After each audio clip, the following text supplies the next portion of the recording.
Are you ready to eliminate your credit card processing fees? Visit www.pairpayments.com and use code JAKE for a $250 Visa gift card when you join today.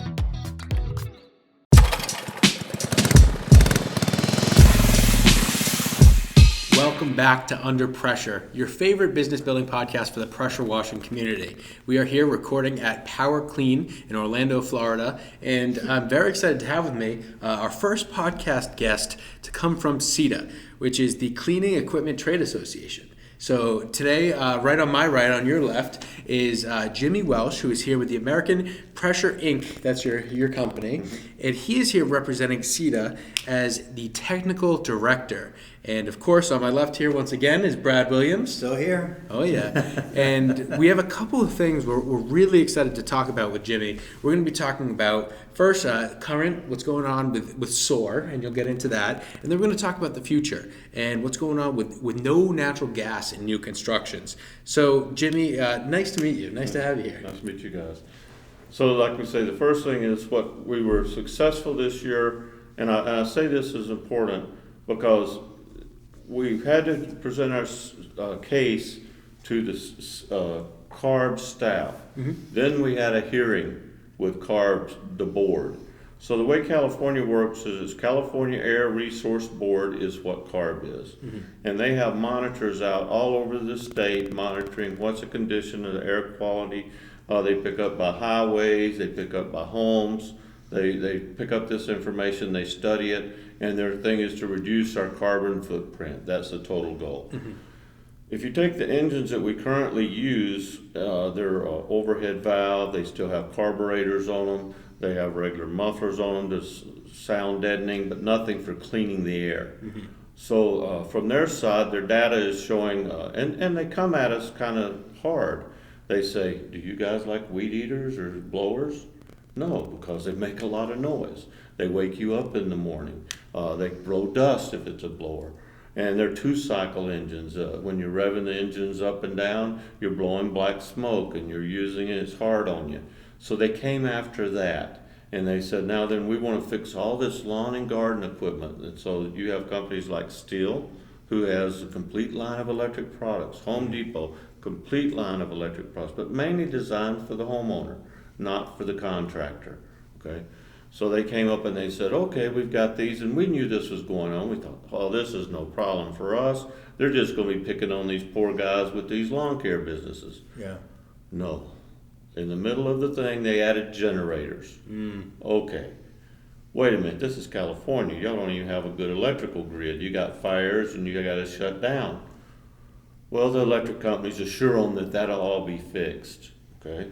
What was that plan? I would like to see the business plan that says that. Yeah. So but they said that, and then they threw pressure washers in there.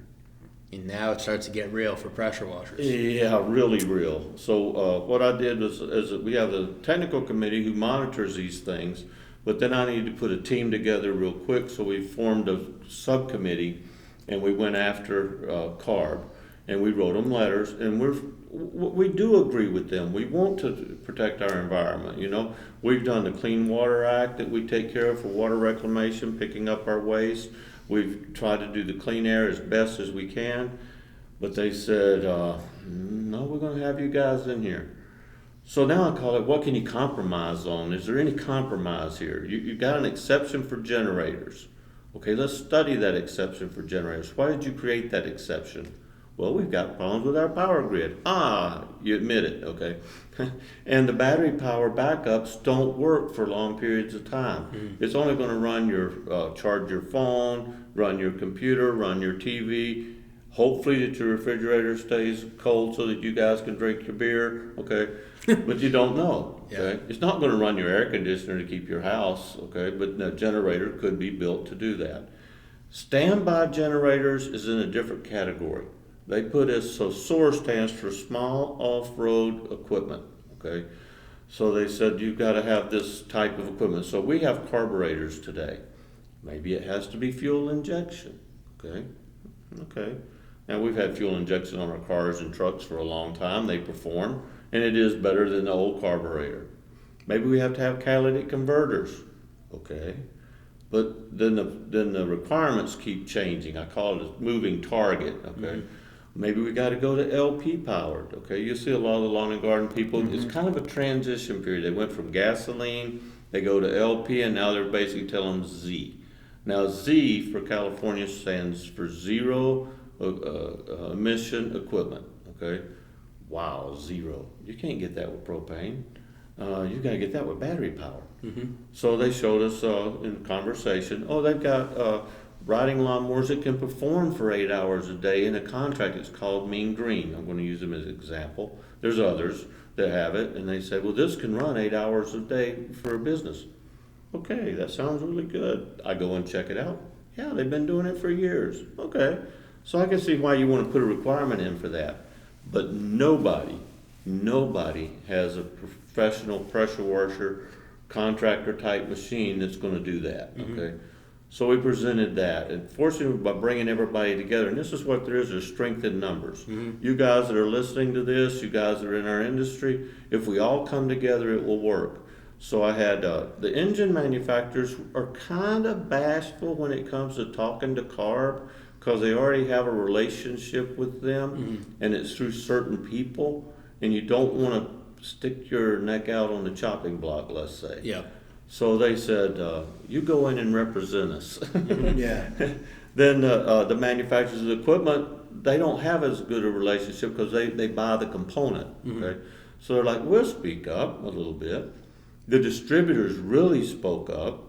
And then it came down to, we had one cleaning contractor, Eric Tower. He's out in that area. They like to hear from people from California. Mm-hmm. Okay, so Eric came in and Eric explained his history and kind of what he does, and that there's a need. You have to clean. Okay, we use from our side, there's certain requirements that you have to do cleaning for invasive species. So you've got your boat in one body of water. You want to take the boat out, you've got to clean it off, you need a certain temperature, a certain amount of time. We approached that. They listened. That's interesting. We didn't realize that. Mm-hmm. That's a national law. You've got to do it, so you can't restrict us from doing it. Okay, that makes sense. Then Eric brought up the fact you got to clean your kitchens. He cleans exhaust vents and stuff. Mm-hmm. Oh, that makes sense, but could you do it with electric? Yeah, you'd have to have electric power at every place you were going to so you could plug into it. It had to be pretty much the same, or else you got to have a bunch of different power systems. Okay, so that makes sense. But they listened to him because he was a cleaning contractor. And we had a lot of people from PWNA on our group, but nobody willing to, let's say, put your neck on the chopping block, I'll call it that way. Eric did, and we said, okay, this works out for us. And we were able to get them to say, we will give you from January 1st of 2024 to January 1st of 2028, if you can meet this requirement, then we will allow you to sell pressure washers. But nothing below 225 cc and nothing above 19 kW in this particular category, which is pretty much the contractor market. Mm-hmm. Okay. After that time, zero. Okay, Z. Okay, what if nothing's available? Mm-hmm. Okay, we would like to meet with y'all each year. Okay, but now you got to have that contact. Tell us how many machines. They have studies where they've done research at university level, but tell us how many machines we're talking about. Okay, that makes sense. But now to get all the manufacturers and distributors and to come together and agree upon that, can't talk about what we do, but they need to work as a team, and we need to work as a unit. If we can come and present that data to them, if our business is small enough, they might say, okay, if there's no technology, there's no money to invest in it, but you got to be clean. Like, let's take homeless areas. They got homeless areas. You don't want to go out there and pick up a dirty needle laying down on the floor. They got hepatitis breakouts and everything. Yeah. They want to go out there and find another way to get that area clean. In water and SH, things like that, clean the area. And they can take it to a reclamation area and suck it up, with these big pumper trucks. So real quick, when you're talking about how you need power numbers and everyone needs to come together here, is this only an issue for California, or what is the risk for the industry as a whole? For the industry as a whole, what happens in California, because California, EPA is what we want to all know, Environmental Protection Agency. We all understand that. But then there's the other side of that, which is California is the only state allowed in the U.S. to set their own regulations, okay? And they have the facilities and the testing and capabilities of doing it. Well, this year, after we got our changes, which was in December of 2021, and they agreed to it, the hearing came down.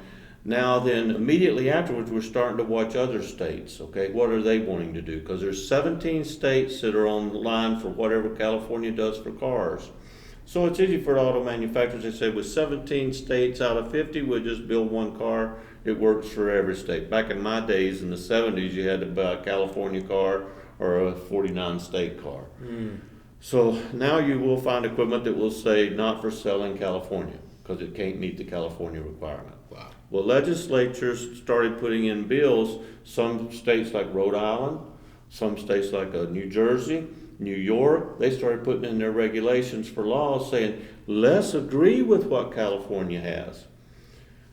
Unfortunately for them, they weren't able to get that done before the session ends, but they're saying they're ready to come back next year because they have so much time. So this is why it's important at your local level. If you live in an HOA facility, they can pass laws like for these lawns.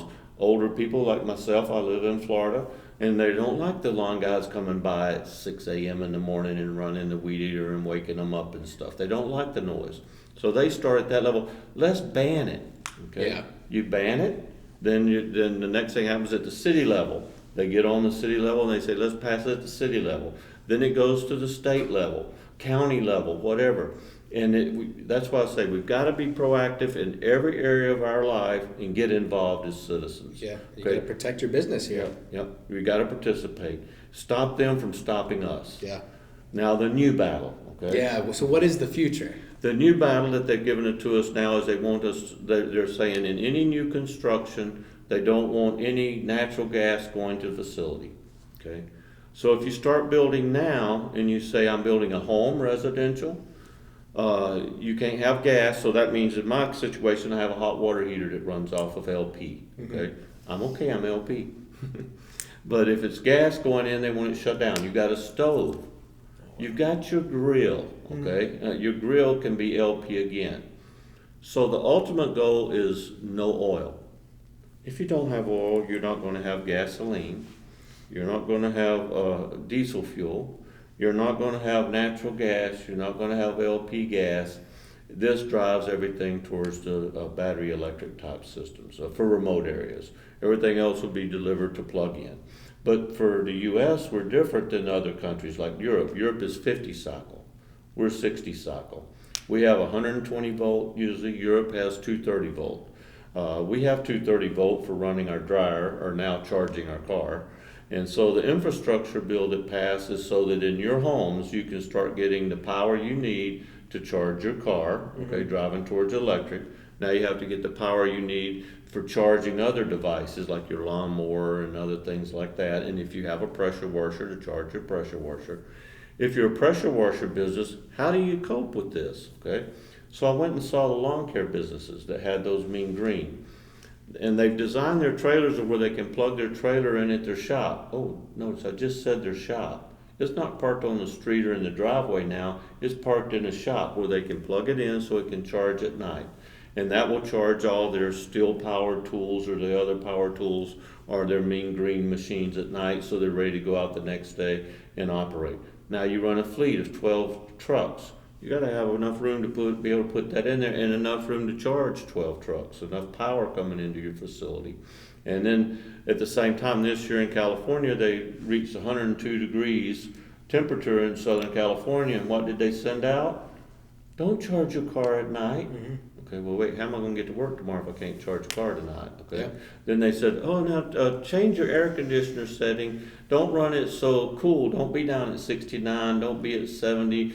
Are y'all guys okay with 78 and 80? Okay, because we need to conserve.